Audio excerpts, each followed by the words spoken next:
इस वीडियो में दी गई जानकारी विभिन्न ऐतिहासिक स्रोतों, किताबों और इंटरनेट पर उपलब्ध जानकारियों। क्या हो अगर मैं आपसे कहूं कि एक इमारत में छिपे हैं हजारों राज। एक ऐसा राज जिसे बनाने वाले कारीगरों ने कभी किसी को नहीं बताया। आज हम खोलेंगे उन रहस्यों को जो छिपे हैं ताजमहल की हर दीवार में। ताजमहल का सबसे बड़ा रहस्य उसकी खूबसूरती में नहीं, बल्कि उसकी नींव में छिपा है। इसका वजन लगभग 30 लाख टन है और ये खड़ा है यमुना रिवर की नर्म मिट्टी पर। इसे संभालने के लिए इंजीनियरों ने सैकड़ों गहरे कुएं खोदे।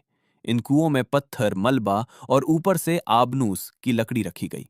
हैरानी की बात यह है कि ये लकड़ी पानी में सड़ती नहीं, बल्कि लोहे जैसी मजबूत हो जाती है। लेकिन एक डर भी है। अगर यमुना सूख गई तो ये लकड़ी कमजोर हो सकती है और ताजमहल की नींव खतरे में पड़ सकती है। ताजमहल सिर्फ एक इमारत नहीं, ये गणित और ज्योमेट्री का चमत्कार है। जब आप मुख्य गेट से अंदर आते हैं तो ताजमहल पूरा फ्रेम भर देता है, लेकिन जैसे जैसे आगे बढ़ते हैं वो छोटा लगता है। ऑप्टिकल इल्यूजन, इसकी चारों मीनारें 90 डिग्री नहीं, बल्कि 92 डिग्री पर बाहर की तरफ झुकी हुई हैं, ताकि भूकंप में गिरें तो बाहर गिरें। मुख्य गुंबद सुरक्षित रहे। पूरा ताजमहल परफेक्टली सिमेट्रिकल है, लेकिन एक चीज सिमेट्री तोड़ती है। शाहजहां की कब्र, जो साइड में बनी है, जबकि मुमताज महल की कब्र बिल्कुल बीच में है। आज हम सीमेंट के बिना कुछ नहीं बना सकते, लेकिन ताजमहल बिना सीमेंट के 400 साल से खड़ा है।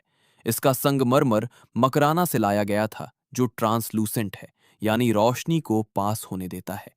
पत्थरों को जोड़ने के लिए इस्तेमाल हुआ एक खास मिश्रण, शहद, दुड़, नींबू, जूट, गोंद और कंकर। और सबसे खास पिएत्रा दूरा, इसमें कीमती पत्थरों को मार्बल में फिट किया गया है। एक छोटे से फूल में 50 से 60 अलग पत्थर हो सकते हैं। ताजमहल के नीचे एक पूरा बेसमेंट है, जिसे आज भी बंद रखा गया है।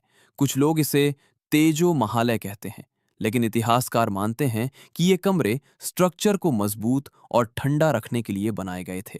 इन्हें बंद रखने की एक वजह यह भी है कि इंसानों की सांस से निकलने वाली गैस CO2 मार्बल के साथ रिएक्ट करके उसे नुकसान पहुंचा सकती है। ताजमहल के बाग में लगे फव्वारे आज भी इंजीनियरिंग का चमत्कार हैं। हर फव्वारे के नीचे एक तांबे का टैंक है। पानी भरने पर प्रेशर बनता है और सारे फव्वारे एक साथ चलने लगते हैं, बिना किसी मोटर, बिना बिजली। द्वितीय विश्व युद्ध और 1971 की लड़ाई के दौरान ताजमहल को दुश्मनों से बचाने के लिए इसे बांस और कपड़ों से ढक दिया गया, ताकि आसमान से ये सिर्फ घास का ढेर लगेगा। आज ताजमहल का रंग पीला पड़ रहा है, जिसका कारण है हवा में मौजूद सल्फर डाइऑक्साइड और नाइट्रोजन ऑक्साइड्स। ये बारिश के साथ मिलकर एसिड रेन बनाते हैं, जो मार्बल को नुकसान पहुंचाते हैं। इसका इलाज मुल्तानी मिट्टी पैक, फेशियल की तरह, जो गंदगी को सोख लेता है।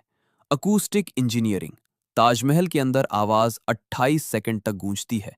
इसका मकसद था एक स्पिरिचुअल माहौल बनाना। ऊपर लिखे अक्षर बड़े हैं, लेकिन नीचे से देखने पर सब बराबर लगते हैं। सेल्फ क्लीनिंग सिस्टम, पूरा प्लेटफॉर्म थोड़ा ढलान वाला है। पानी खुद ब खुद बाहर निकल जाता है।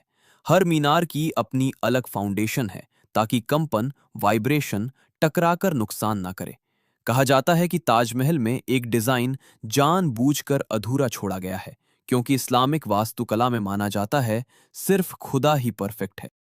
ताजमहल सिर्फ एक प्यार की निशानी नहीं है, ये 400 साल पुरानी इंजीनियरिंग का ऐसा चमत्कार है जो आज भी मॉडर्न साइंस को चुनौती देता है।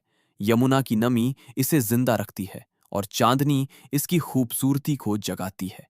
शायद ऐसी इमारत फिर कभी नहीं बन पाएगी। अगर आपको ये वीडियो पसंद आई हो तो लाइक जरूर करें।